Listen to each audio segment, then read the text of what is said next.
Em outro momento nessa cerimônia, Josias, ele voltou a trazer esse tom mais de paz entre os poderes, falou em harmonia, falou inclusive que a harmonia entre os poderes é a alegria do povo. Vamos assistir o que ele disse. Porque o nosso governo conversa com todo mundo. Esse prêmio, esse simples troféu, é um reconhecimento a todos vocês pela colaboração com o governo e com o Brasil. O que seria do Executivo sem o Senado, sem a Câmara? E também, por que não dizer, em muitos momentos, sem o nosso Supremo Tribunal Federal. Nós somos um só corpo. O nosso bom entendimento, a alegria do nosso povo.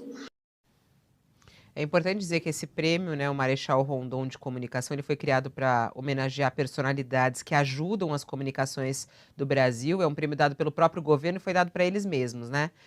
O presidente Bolsonaro distribuiu isso aos ministros de Estado, né, aos presidentes da Câmara, Arthur Lira, do Senado, ao ministro do Supremo Tribunal Federal, aos ministros do Tribunal de Contas da União e também o próprio presidente Bolsonaro, o senador Flávio Bolsonaro e a primeira-dama, Michele Bolsonaro.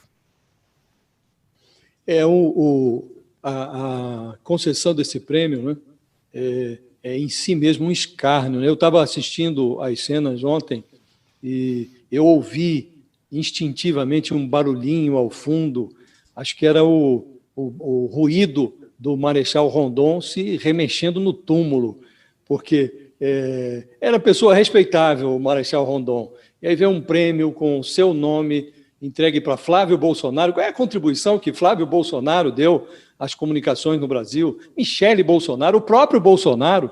É um escárnio isso que aconteceu ontem no Planalto. E o presidente revelou, com as suas declarações, que ele tem uma avaliação muito peculiar do que seja uma combinação dos três poderes. Não é nada do que o presidente disse. Não se trata de um corpo só, muito pelo contrário. Está esclarecido na Constituição do país. Os três poderes são independentes e harmônicos. Por que são independentes? Porque um funciona como contrapeso do outro. Eles não são um corpo só. O Bolsonaro dá a impressão de que, no seu entendimento, a República funciona bem quando os outros dois poderes, legislativo e judiciário, colaboram com o governo. Se não colaboram, se contrariam os seus interesses, aí não presta. Aí ele chama ministro de canalha, aí ele desqualifica o legislativo. Não é assim que a banda toca. Os poderes têm que se complementar, vigiando o outro, um funcionando como contrapeso do outro. E eles devem funcionar de forma harmoniosa, segundo esclarece o texto constitucional, porque é preciso que os integrantes dos poderes respeitem as decisões uns dos outros. E o Bolsonaro, se há uma coisa que ele demonstrou nesses quase 2 anos, quase 3 anos de mandato, foi que ele não respeita os poderes, os outros poderes, senão quando eles concordam com as decisões que o presidente toma.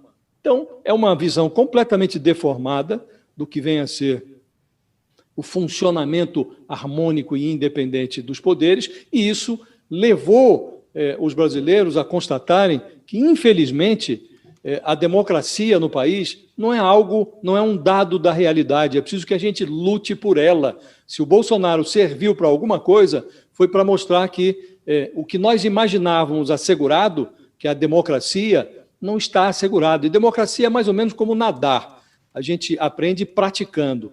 E o Bolsonaro nos submete a uma prova de resistência.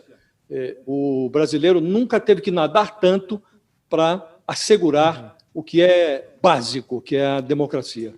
Ô, Josias, ontem, quando a gente estava entrevistando aqui o deputado, né, Alessandro Molon, ele falou que ele não acreditava naquela carta do presidente, que ele achava que não ia ter esse tom, e muita gente tem achado isso. E ontem, esse jeito como ele está falando, essa forma como ele está falando, você acredita nesse tom moderador dele? Acha que é assim que ele vai agir daqui para frente? Ou vai ter uma reviravolta? Nós temos uma contagem regressiva aí, né? E, obviamente, não se pode... Uma pessoa com mais de 60 anos, e o presidente Bolsonaro tem mais de 60 anos, não muda do dia para a noite. O Bolsonaro tem 3 décadas de vida política, passou 27 anos no parlamento.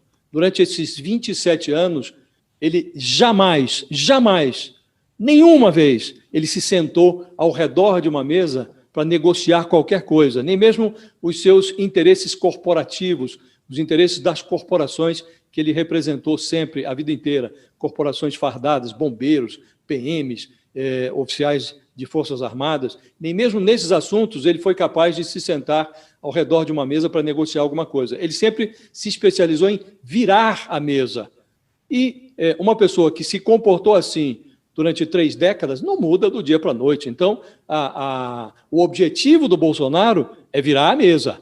Então, quem não quer que ele vire a mesa deve ficar vigilante e prestar atenção às suas tentativas para que elas sejam anuladas. Nem mesmo Michel Temer acredita na moderação do Bolsonaro. Ele tratou como piada num jantar, estão aí as imagens nas redes sociais, na internet, mostrando que o Michel Temer se divertiu com uma imitação de Bolsonaro, com uma alegoria de Bolsonaro, num jantar chique, se divertiram com essa suposta conversão do Bolsonaro à moderação. Isto não existe, isso é uma fantasia que a qualquer momento vai se desmanchar.